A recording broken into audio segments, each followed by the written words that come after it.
Hello, my name is Vicki Wusche and I'm one of a pair, the Property Sources, with my partner Lauren Northey.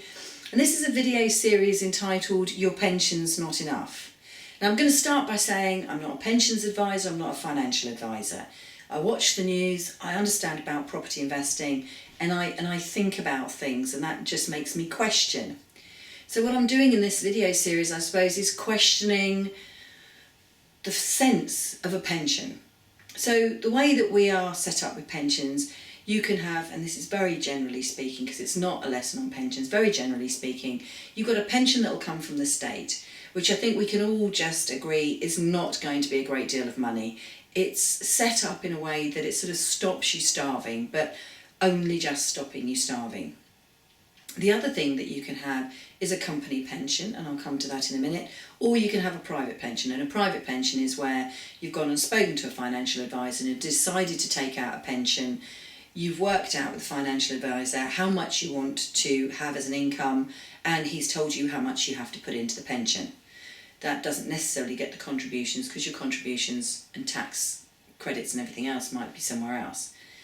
So the private pension is a bit like investing in property, in that you've worked out what income you want in the future and then you've developed a strategy. The problem is that all pensions rely on, and I'm going to use the word gambling, on the stock market. It is gambling, because you're going to buy shares, little pieces in other companies, and you have no control over those companies. You can't influence where they invest, you can't influence the management decisions they make, and you're very unlikely to be able to even influence who's in charge of them. So therefore, whatever happens is down to somebody else. It's not, you have no control, you have no responsibility. Whereas for me, and I suppose this is one of the reasons I invest in property rather than the stock market, is if you buy a property, you can choose the property, you can choose the area, you can choose the tenants, you could evict the tenants, you could put in new tenants, you could extend, you can increase the prices, you can redecorate. You have a lot more control of that asset. You can also, of course, get out a mortgage on a house, and you can't get out a mortgage on a share. So now just popping back briefly to the employer or employment pensions that you have. There are changes coming on board, and I'm not going to go into all the details. You can look it up. If you put in pension reports in Google, you'll be able to pull up the news stories.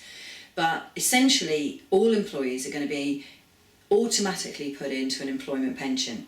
If you don't pay attention to this and pay attention to what that pension invests in, you're actually just going to end up in some sort of default pension that won't perform.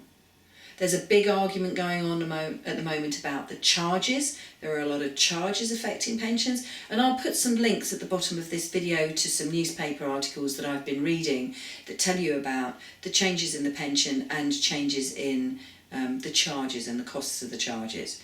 So all round, this is the start of a video series on Your Pension's Not Enough, and I'm going to go on and explain, having told you the problem now, some of the solutions that you could come up with. Thank you.